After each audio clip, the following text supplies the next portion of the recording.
Chapter 8 7 Days Before the Wedding. "Hi, Mario," waved Britney as she passed the coffee and snack cart. "Miss Crawford?" He jauntily waved in return as he helped a customer. Britney resolved to see him on her way back to get a little something for herself. She had a busy afternoon ahead. Dropping off Gabe's lunches was taking nearly an hour out of her own day, but Britney didn't begrudge him one bit. Not after they had started kissing each night before retiring. Gabe was an excellent kisser, the reality far exceeding her dreams. She loved him even more now than what she used to. Britney was counting down the days until he was hers. Smiling at the ever-annoyed Jessica, Britney let herself into Gabe's office. Pulling the lunch she had prepared out of a thermal-lined bag, Britney began to lay it out on the desk. "He is in a meeting," a haughty Jessica informed her from the door. "It's not expected to finish for at least another hour or so." "I can wait." Britney gave the breezy response, refusing to be baited by the secretary. She would just work from her phone until Gabe returned. Jessica shrugged. As she left, the office door stayed open. Rolling her eyes, Britney went to close it, but stopped as she overheard Jessica call out to Parker. "Parker," trilled Jessica, "is it true the FBI is here?" "Could you say it any louder?" hissed Parker as he came to stand beside Jessica's desk. He hadn't seen the FBI agent around, but was willing to take Jessica's word for it. "It is something we would like to keep quiet." "I'm so sorry." A not sorry Jessica pouted. "I was simply curious.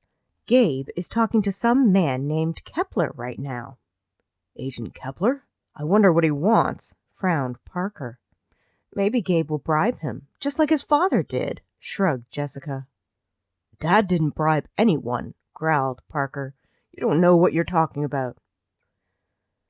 "Well, your dad didn't. Oscar's too stupid to even think of bribing his way out of a situation. James isn't your father, Parker." "Oops." Jessica put a delicate hand to her mouth. "That's a secret. Just like it was a secret Gabe is only marrying pitiful Britney as revenge. His dad came up with the ultimatum, and what could be more fitting than to marry the girl whose father thought up how to make the drug smuggling scheme more straightforward and profitable? Irwin really was indispensable to David. Otherwise, the Crawfords would never be respectable enough to enter your level of society. Gabe is marrying scum because he knows it makes his father angry." "It's not true." A stunned Parker looked at Jessica. "Really? Then he has told his intended his own father is the reason everyone is in jail?" challenged Jessica. "James tattled to the FBI, and that's why Irwin and all the rest are in jail or being investigated. You will notice none of James' accounts, his son's accounts, or Ramsey Hospital and Metal Corporation's accounts are frozen. Yet wait!" Jessica clicked a perfectly manicured fingernail against her lower lip. "Maybe yours will be, Parker. After all, you are the byblow of Oscar. Perhaps it is the subject of Kepler's meeting with Gabe, you and your parentage. Gabe is trying to save face and make sure the truth doesn't come out, but we all know that secrets always come to light at the most inconvenient times." "This is not true." Britney came out of the office, glaring at Jessica. "You're just a jealous cow spewing lies." "Parker knows it's the truth," shrugged Jessica. "James has hated the sight of him for years. Why? Because he reminds him of his wife's infidelity. Although, who could blame Dottie for having a little too much to drink and sleeping with her handsome brother-in-law when James had been carrying on with his secretary for years? While James and Dottie have forgiven each other and moved on, James can't seem to forgive Parker." "You are fired," stated Parker in a voice which was too calm. "I don't think so," mused Jessica. "I know far too much about this family. You will have to pay me off." "It's not true." Britney looked to Parker for confirmation. "He's not marrying me for revenge." "Partly revenge, partly to keep the scandal within the family," a smug Jessica told her. "Gabe isn't like that," frowned Parker.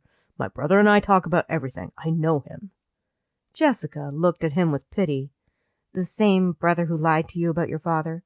who lied to Britney about James starting this whole mess, which got her father put into prison?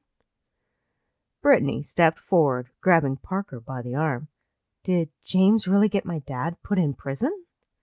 Parker's guilty expression told her the truth. Gasping, Britney let go of him. Britney, we didn't know until a few weeks ago, explained Parker. No one else knows. Gabe knew before he became engaged to me, breathed Britney. She wondered if Jessica's other words were true. Was Gabe only marrying her for revenge against his father? Was it any worse than him marrying her just to get his inheritance? Gabe had kept this secret from her. His father had ruined her father. Mechanically, Britney grabbed her purse from the office. Britney, Parker followed her in. Don't listen to that spiteful heartbeat. You and Gabe are good for each other. Give him a chance to explain. I need time to think, murmured Britney. She looked through her bag for her keys. Finding them, she gazed at Parker, questioning. Aren't you mad at Gabe? He lied to you, too. He didn't lie. He just never told me, replied Parker. Splitting hairs. A lie of omission is still a lie, Britney answered. Parker sighed. I had already suspected. Oscar said something once, and with Dad's constant attitude toward me, I put the facts together for myself. I just didn't want to confront it because then Dad might kick me out of the family business. I love what I do, Britney. This is my calling. If Gabe had told me, I might have had to do something about it. In his own way, he was protecting me. Was he protecting me or just using me? Whispered Britney. You were using each other, remarked Parker. You were using him to fulfill a silly fantasy, and he was using you to get his inheritance. Neither of you should be judging the other. Britney slowly nodded. While the words Parker spoke hurt, they were true. Gabe and Britt had been using each other. It wasn't love. It was greed. Both of them had been taking and not giving. They were horrible people. She was a horrible person, Britney decided. She slipped the strap of her purse over her shoulder, heading for the door. Britney, what are you going to do? Asked a concerned Parker. I don't know, she replied as she left the office. She could hardly remember the drive back to her own office. Thankfully, it was a Friday afternoon, and all she needed to do was get through the next few hours, then she could have the entire weekend to think. Did she really need to? Britney's mind was relentlessly going over what she had learned from Jessica and Parker's inadvertent truth. They were just using each other. Deep down, Britney knew Gabe wasn't enthused about marrying her. He wouldn't be doing it at all, except for the ultimatum his father had made. However, there had been a spark of hope, a belief that since he had chosen her, they might be able to make something of this marriage and eventually be happy together.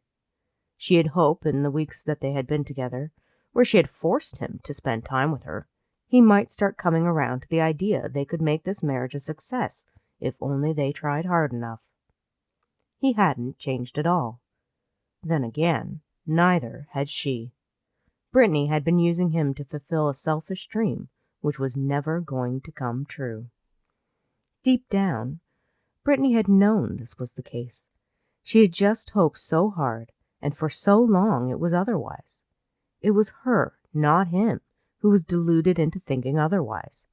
The realization she was nothing to him, just a tool to be used by him, was a bitter pill to swallow. However, she was no better.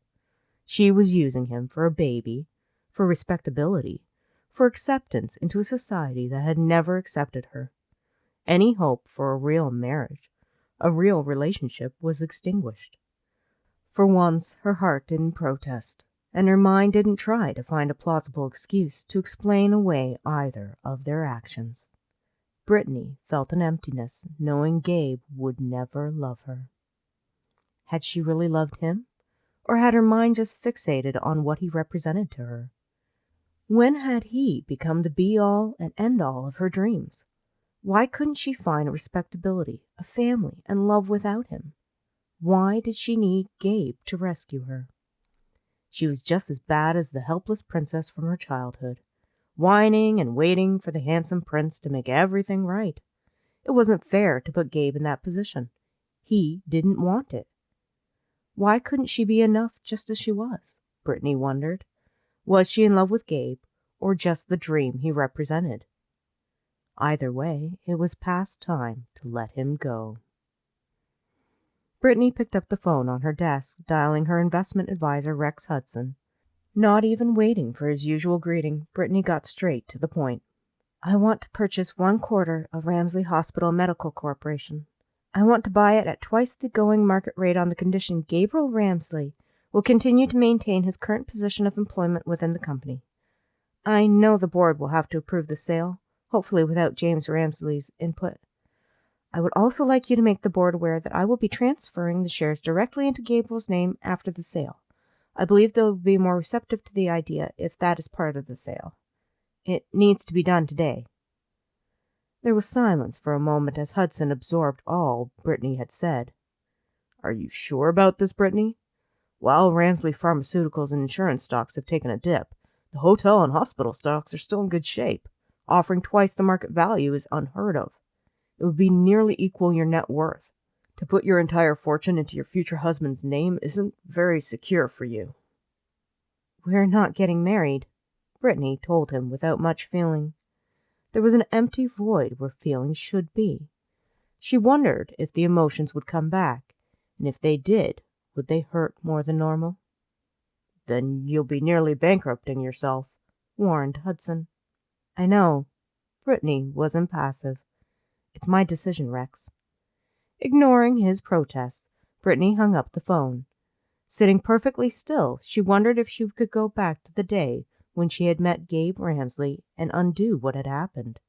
Instead of letting him rescue her, she should have rescued herself.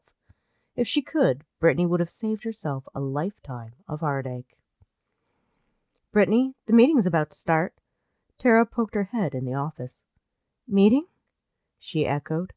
Britney couldn't remember any meeting scheduled for today. Then again, she could barely remember what else she was supposed to do today.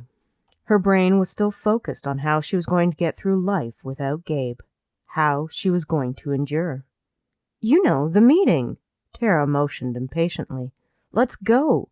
We're late, and I still have to pick up the paperwork. Our client isn't going to be overly impressed with us. Automatically, Britney got up from her chair, following Tara. Please tell me you're going to take the lead on this one. I'm not feeling up to it. Tara waved a hand dismissively. I've got it. I totally understand you're focused on the wedding and Gabe. Britney had a short, unamused laugh, causing Tara to give her a confused look. Sobering, Britney noticed they weren't headed for the conference rooms. Where are we going? Surprise! Employees happily exclaimed. The cafeteria was ensconced with streamers, balloons, and a banner which read, Congratulations, Britney. A large cake and gift bag sat on a nearby table. Welcome to your wedding shower, Tara told her happily. We all chipped in for something and signed the card. With a choking breath, Britney burst into tears, and the applause died down as everyone stared at her in shock. Those are not happy tears, observed Tara with concern. She wrapped an arm around Britney. Everyone eat cake while Britt and I have a talk. Leading Britney out of the room, Tara brought her to an office. Have a seat and tell me what's going on. I'm not getting married. Britney took the box of tissues Tara offered, pulling one out and wiping her eyes as the tears poured. I'm not going to marry Gabe. Honey, you love Gabe. He's finally popped the question and you were over the moon, frowned Tara. What happened? We are both such hypocrites. Britney found herself spilling everything. She told Tara about James' betrayal to Irwin and the unwitting revelation from Parker. He will never love me. We're both just using each other. Our marriage would be a sham, miserable for both of us. I don't want that for him. He is miserable? Tara ground her teeth. He has a habit of making you miserable. Well, I'm done. Britney blew her nose and grabbed a clean tissue. I'm not going to marry him. Tara eyed her. There's more to this. I'm going to give him his inheritance, stated Britney quietly. I'm going to buy Ramsley stock and gift it over to Gabe. Then he can marry whoever he wants rather than being stuck with me.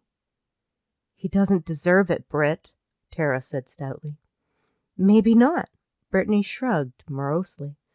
I can't make him love me, and I have to stop trying to find validation in him. The only thing I can do is free him to fall in love with whoever he wants.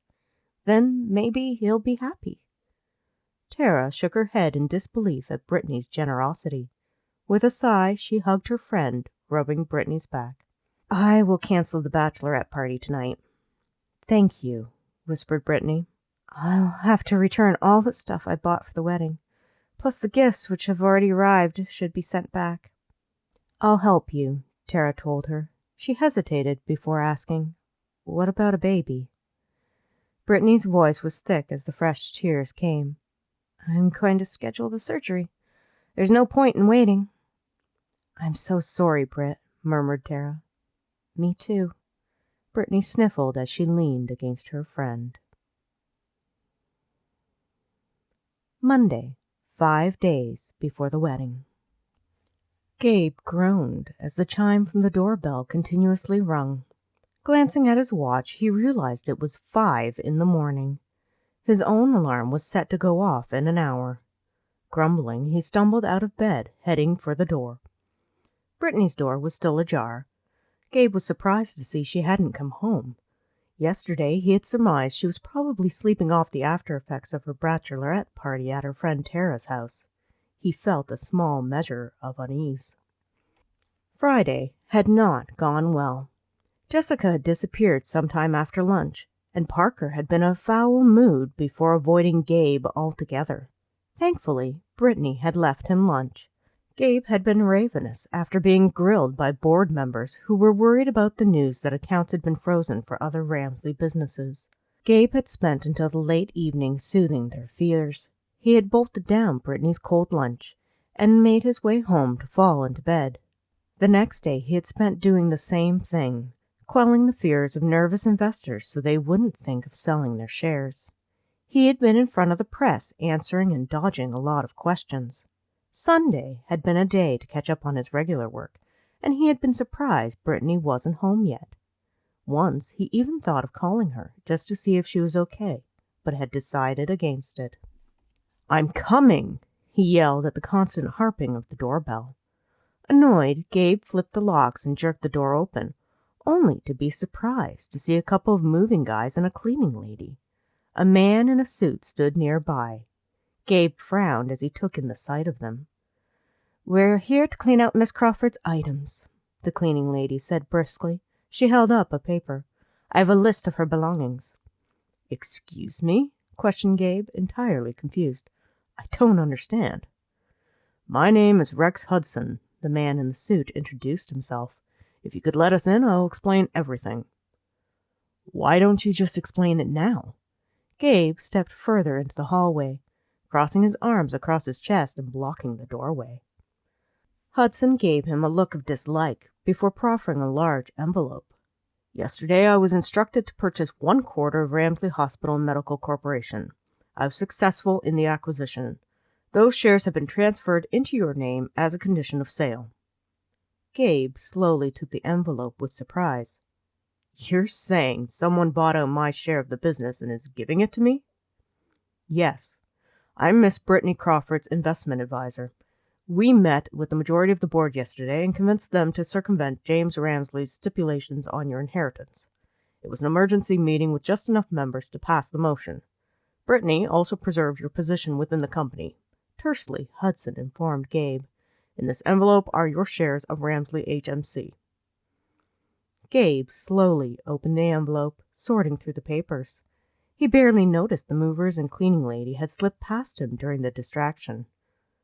I don't understand. Why would she do this? If you don't know the answer, then you're a bigger fool than I thought, glowered Hudson. You don't know me.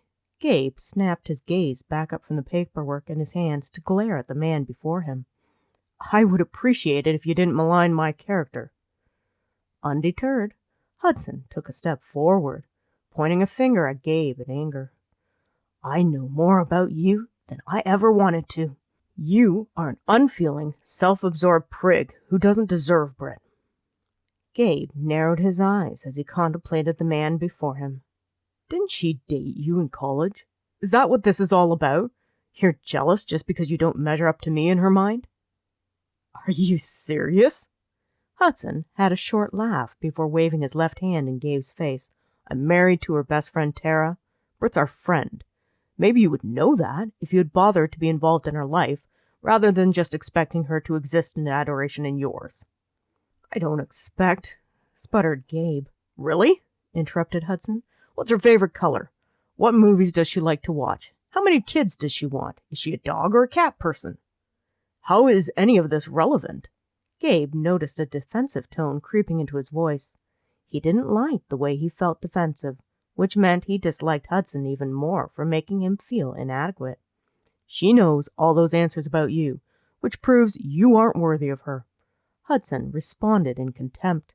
He grabbed a letter out of his suit pocket and slapped it against Gabe's chest. Read this. If you ever want to call yourself a decent human being, you either make it right or stay out of her life entirely so she can heal and move on. Gabe grabbed the paper as Hudson stalked off down the hallway. The moving guy slipped past him to follow Hudson with a bunch of boxes on a trolley. The cleaning lady wasn't far behind, as she gave him a curious look before following her cohorts. She had left him. Gabe couldn't believe it. 6 days before the wedding, and Britt had left him. He retreated into the apartment, noting the mixing stand they had argued about taking up too much space in the small kitchen was gone. He wandered into the spare bedroom, which he had begun to think of as hers, finding it essentially bare. The bed and all the furniture was gone. The closet was empty. It was like she had never been in the apartment. Going back into the living area, Gabe tossed the majority of the paperwork he had been given onto the coffee table. Opening the last envelope Hudson had shoved at him, he quickly scanned the financial document before sucking in a surprised breath as his brain registered what all the numbers meant. Britney had nearly bankrupted herself to give him his shares of Ramsley HMC. She had taken a loan from Rex and Tara Hudson, equivalent to the current value of the shares in her and Tara's company, combined it with her savings plus investments to make the purchase. With her condo, she was barely in a positive equity position. Gabe sat down heavily on the sofa, rereading the paper to make certain he understood it correctly. It didn't look much different on the second reading. Wiping a hand over his face, Gabe could understand Hudson's frustration. Why had Britney chosen to wipe herself out financially for him? If they had been married for the 5 years as they had intended, he would have received the shares at no cost to her. Why had she suddenly chosen to back out of the wedding? Pulling out his phone, Gabe decided to call her. An automated message informed him her number was no longer in service. Irritated, Gabe quickly rushed through his morning routine, deciding to confront her at her condo. He wanted to know why she had changed her mind without so much as a word to him. The drive over was quick and uneventful, as he managed to beat the morning rush. Gabe pounded on her door and received no answer. At the noise, one of Brittany's neighbors opened their door and primly informed him Britney wasn't home. When was the last time you saw her? Gabe reined in his temper to talk to the frail elderly woman. "Few weeks ago. She said she was getting married." Owlish eyes blinked up at him. "The condo is for sale. Someone viewed it yesterday. They have children and a yappy dog. I hope they don't get it." Gabe turned back to the condo door in frustration. He could only think perhaps Britney was either with friends or family. Mrs. Crawford wasn't exactly his greatest fan, and he doubted she would give him any information as to her daughter's whereabouts. This meant Tara was his best chance of contacting Britney. Tara, who was married to Rex Hudson, both of whom were not impressed with Gabe at the moment. He could go to her workplace, but wasn't certain of the reception he would get. It probably wouldn't be a good one, considering the confrontation with Hudson this morning. The man had the audacity to say Gabe wasn't good enough for Britney. No one had ever expressed such an opinion to him before. To say he wasn't good enough for something, for someone, was a shock to Gabe's system. He was the guy who got picked first for sports, for debate, for projects. He was the guy who had it all. With an oath, Gabe pulled out his phone, dialing a number. He needed to talk to someone who was happily married. Someone who would give good advice. Gabe immediately interrupted the person who answered. Just how important is it to know stuff about the person you're in a relationship with? Things like their favorite color, how many kids they want, if they're a dog or cat person. Pretty important, answered Max sleepily. It's also pretty standard in a relationship to want to get to know the likes and dislikes of the person you're with. That way you can find out what you have in common. Plus, you can surprise them with things they like every once in a while. Why?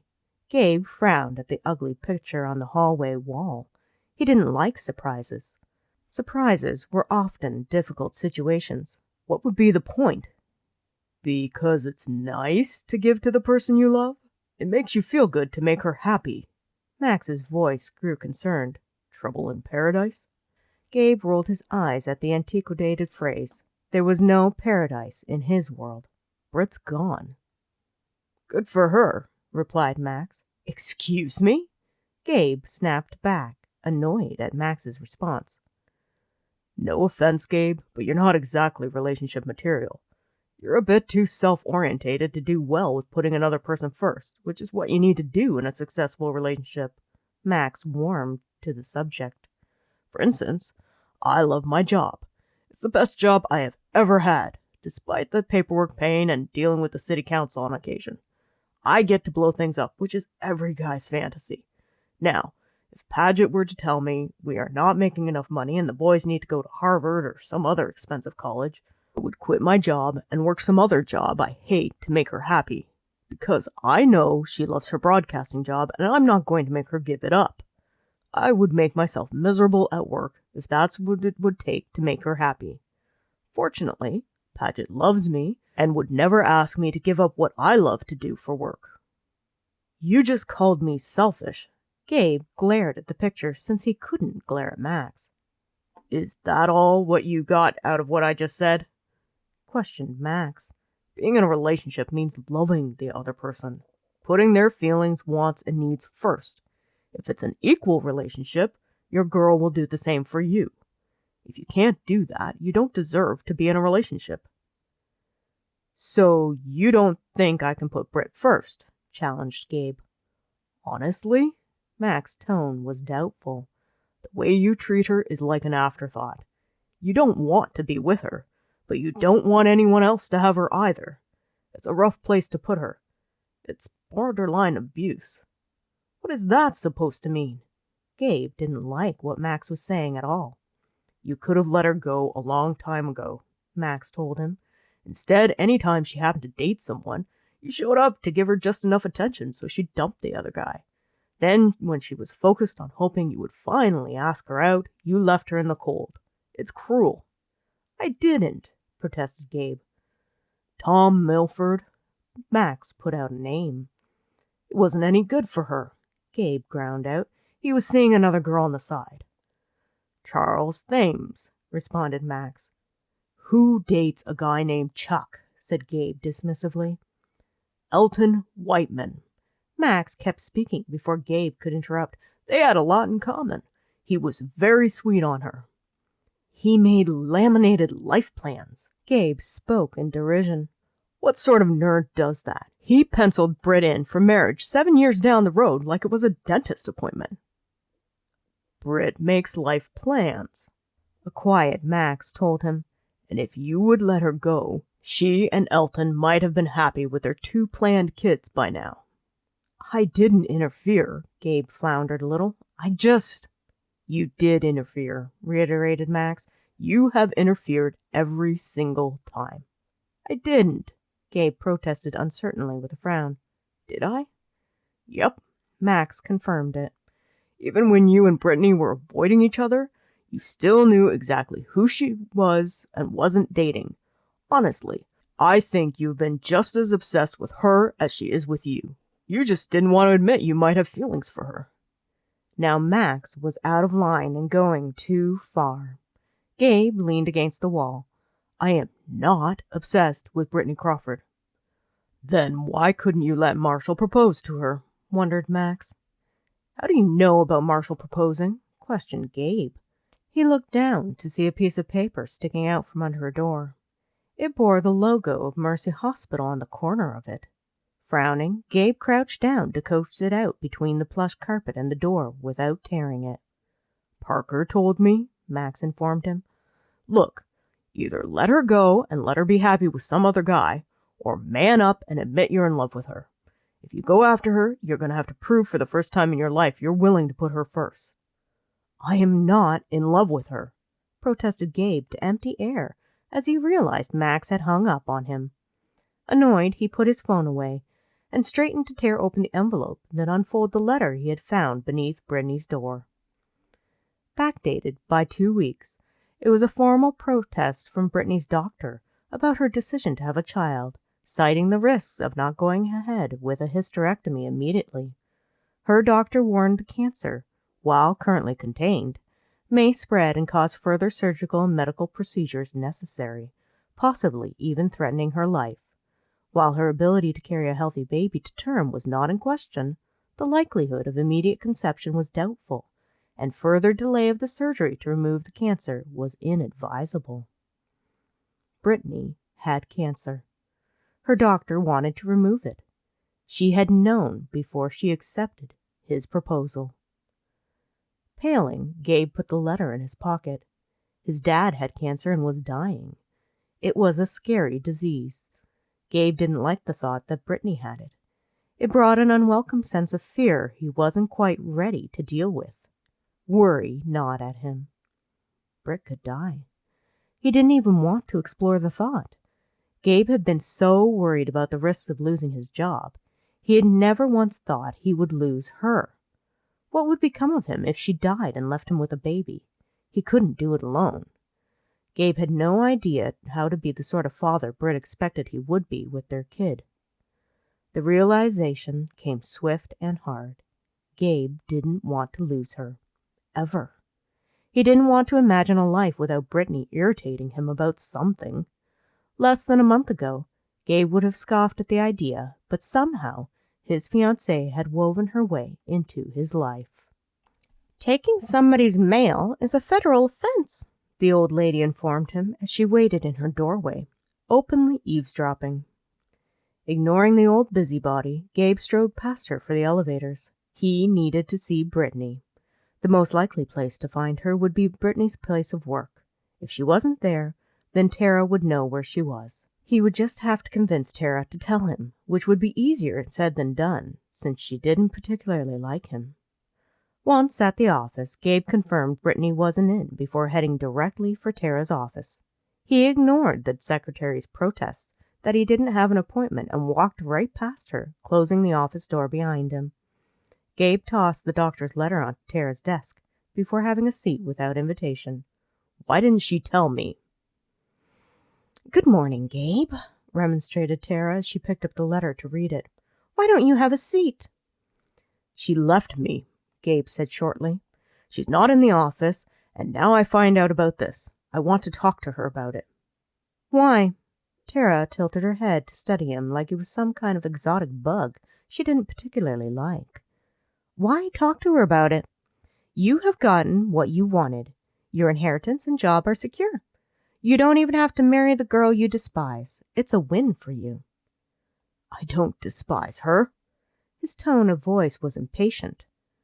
Gabe was still feeling a little sore after the conversation with Max. He didn't know exactly how he felt about Britney, but he did know he had feelings for her. He wanted her to stay in his life, preferably married to him. I want to know why she wouldn't tell me, why she would put her health, even her life, at risk. Firstly, because you would have dismissed her as a candidate to marry. In case you've been blind, Britt really likes you, Tara dryly responded. Second, you're not a woman, so you don't understand what it's like to want to bring a life into the world, what it's like to feel a baby grow in your womb and the promise it brings. Britney wanted to be a mom. It's simple.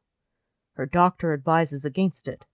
Gabe tried to keep his voice level against the conflicting emotions he felt about the cancer he knew Britney was battling.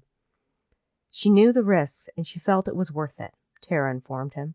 It's her body to do as she wishes. Even if having a baby would kill her? Questioned Gabe. A sliver of fear danced along his spine. The fear was rising again, and he could finally admit he didn't want to lose her. He didn't want her to face the same disease that was going to take his father from him. "Why do you care?" asked Tara shrewdly as she eyed his reaction. "You don't want to marry her. You don't want anything to do with her." "Who said that?" he demanded, feeling a little affronted over her accusations. "You did? So many times during your lives?" explained Tara with no small amount of hostility. "She is so messed up from trying to love you." "She and I were good. We were getting along, compromising," insisted Gabe. "I don't know what happened. Why would she suddenly leave?" "Your secretary opened her eyes to the fact that you're keeping key information from her," retorted Tara. "Your father is the reason for her father being in jail. You are using her for revenge to get back at your father for his foolish marriage ultimatum. I find it extremely petty, and I think it's good Britney's finally seeing through you." "I'm not marrying her for revenge," protested Gabe. "I would never do that. You are overreacting." "Overreacting?" Tara ground out. She narrowed her eyes. "Do you love her? Can you actually say you love Brit?" Gabe opened his mouth, but he didn't really have a response. Earlier, it had been easy to deny it to Max. He decided to go with honesty. "I'm not sure what love is." "I see." Tara leaned back in her chair. "Then she and I are not overreacting at all. I'm glad you're not getting married. You would have destroyed her." Gabe gave her a sharp look. After Rex's and Max's lectures this morning, he wasn't in the mood to tolerate Tara giving him a dressing down. "I think that's a little harsh, don't you?" "No," she replied. "She would have done everything for you and gotten nothing in return. You will never love her, not when you love yourself more than anyone else in this world." "I don't think your accusations are very fair," Gabe started, but Tara interrupted him. "Who do you love more than yourself?" Tara challenged him. "Who would you lay down your job for? Who would you sacrifice your wealth for if they really needed it? Who would you rather spend every minute of every day with if you could?" He searched his mind, but came up empty. It was a disturbing idea that he might really be so selfish as Max had pointed out. All Gabe knew was that he didn't want to lose Britney. He wanted her in his life. "Gabe," Tara took pity on him, "all she wants is your love, and you aren't capable of giving it. Just leave her alone so she can pick up the pieces of her life." He didn't want to leave her alone. Gabe struggled with himself for a moment, knowing they were probably right. He probably wasn't the best person to be in a relationship. However, he didn't want to leave things like this. He didn't want Brit to leave him. Gabe looked at Tara steadily. "Where is she?" "Go away, Gabe." Tara lifted the receiver on her desk phone. "Otherwise, I'll call security to escort you off the premises." "Then call security." Gabe hoped she was bluffing. "I'm not going anywhere until you tell me where Brit is. I want to talk to her." Tara shook her head. "Once again, it's all about you and what you want. What about what Brit wants?" "She wants me," Gabe said with confidence. "She has always wanted me." Tara pressed the extension button. "Security?" "Tara, you know this is what she wants," insisted Gabe. "Brit wants to be married to me. She proposed to me. If you were her friend, you would know it." "I am her friend," exploded Tara as she slammed down the phone receiver into the cradle. "It's why I am protecting her from you." Gabe drew in a frustrated breath as he stood. "I want her, and I will find her." "And when you don't want her anymore? When you decide to throw her away like you always do? What then, Gabe?" taunted Tara, rising to her feet to glare at him. "She can't deal with another rejection from you." "She won't have to," rashly promised Gabe. If you enjoyed this chapter of Convincing Him, Book 9 of the Ramsley Brothers series, look for the next chapter. Also, you can find other audiobooks from Josephine on YouTube. Or, if you have an Audible subscription, you can find them there as well. Happy listening!